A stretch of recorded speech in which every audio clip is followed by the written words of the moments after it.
ઉડતી આફતની આગાહી અંબાલાલ પટેલે કરી છે ઉડતી આફતની આગાહી। ગુજરાતમાં ગરમીનો પ્રકોપ સતત વધી રહ્યો છે। આકાશમાંથી અગ્નિગોળા વરસે તેવી ગરમી પડવાની સંભાવના છે અને આ ગરમીથી લોકોના હાલ બેહાલ થઈ રહ્યા છે અને હજુ પણ વધારે થવાના છે। તો ખેડૂતો માટે ચિંતાજનક સમાચાર પણ આવ્યા। રાજ્યના કેટલાક વિસ્તારમાં માવઠાનો પણ માર પડી શકે છે, પરંતુ હવે ગરમી અને માવઠાની સાથે વધુ એક આફતની આગાહી કરવામાં આવી છે। શું આવવાની છે આ આફત? જુઓ અહેવાલમાં।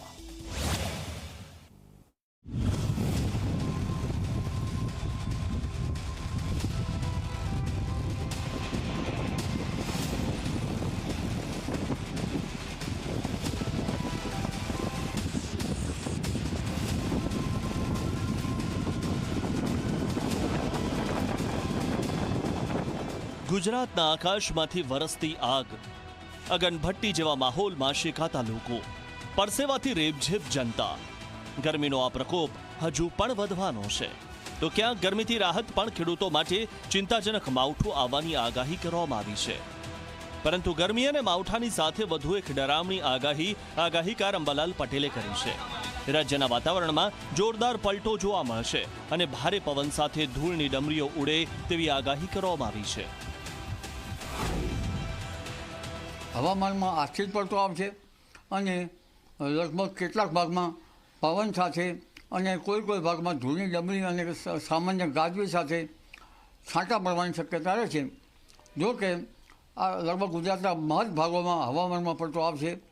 અમદાવાદ, ગાંધીનગરના ભાગોમાં પણ હવામાનમાં પડતો આવશે। વડોદરાના ભાગોમાં પણ હવામાનમાં પડતો આવશે। આ ઉપરાંત લીમખેડા, દાહોદ વગેરે ભાગોમાં હવામાનમાં પડતો આવશે। કચ્છના ભાગોમાં હવામાનમાં વધુ પડતો આવશે। રાજકોટ અને સૌરાષ્ટ્રના ભાગોમાં પણ હવામાનમાં પડતો આવશે। ગુજરાતના અનેક વિસ્તારમાં આંચકાનો પવન અનુભવાશે। આ પવન 15 જૂન પહેલા ભારે પવનમાં ફેરવાઈ જશે। આંધી અને વંટોળ આવશે। 35 થી 40 કિલોમીટર પ્રતિ કલાકની ઝડપે પવન ફૂંકાશે અને કેટલાક વિસ્તારમાં 50 કિલોમીટર પ્રતિ કલાકની ઝડપે પણ વંટોળ આવશે। દરિયામાં ઊંચા મોજા ઉછળશે। કાચા મકાનો અને છાપરા ઉડી જશે। એટલે પવનની ગતિ જબરદસ્ત રહેવાની શક્યતાના કારણે આ વખતે જે ધૂળકટ અને જે પવનની ગતિ અને જે ડસ્ટ સ્ટોર્મ આવવું જોઈએ એ ધૂળકટ આજથી જ આવી જશે અને ધૂળની ડમરીઓ ઉડવાનું આજથી ચાલુ થઈ જશે। તારીખ 25 એપ્રિલ સુધીમાં તો આ ધૂળની ડમરીઓ વિન્ડ ગસ્ટ વધતી જ જશે અને તારીખ 17થી લગભગ 20-22માં પણ હવામાનમાં પડતો આવશે। તો ગુજરાતના અનેક ભાગોમાં સામાન્ય વરસાદની પણ આગાહી કરવામાં આવી છે। કચ્છ, ઉત્તર ગુજરાત, પંચમહાલ, મહીસાગર, મધ્ય ગુજરાત, અમદાવાદ, ગાંધીનગર, કલોલ, વડોદરા, ધોળકા, વિરમગામ, કડી, મહેસાણા, બનાસકાંઠા સહિતના જિલ્લામાં માવઠું પડે તેવી સંભાવના છે। પવન સાથે માવઠાથી ખેડૂતોને ભારે નુકસાન જવાની સંભાવના છે। ખાસ કેરીના પાકને મોટું નુકસાન જાય તેવી ભીતિ સેવાઈ રહી છે। ઘણા પલટા આવશે, પરંતુ આજથી જે પલટા આવી રહ્યા છે તેના કારણે બાગાયતી પાકો પર તેની વધારે અસર થવાની શક્યતા રહે છે। ખાસ કરીને આંબાની કેરીનો પાક અથવા આંબાનો મોર ગળી જતાં કેરીની આવક ઓછી થવાની શક્યતા રહેતી હોય છે। તો અંબાલાલ પટેલે મોટી રાજકીય આગાહી પણ કરી છે। રાજકીય સ્થિરતા, આતંકવાદ, બોર્ડર, કેન્દ્ર અને રાજ્ય સરકારો પર અંબાલાલે મોટી સંભાવના વ્યક્ત કરી છે।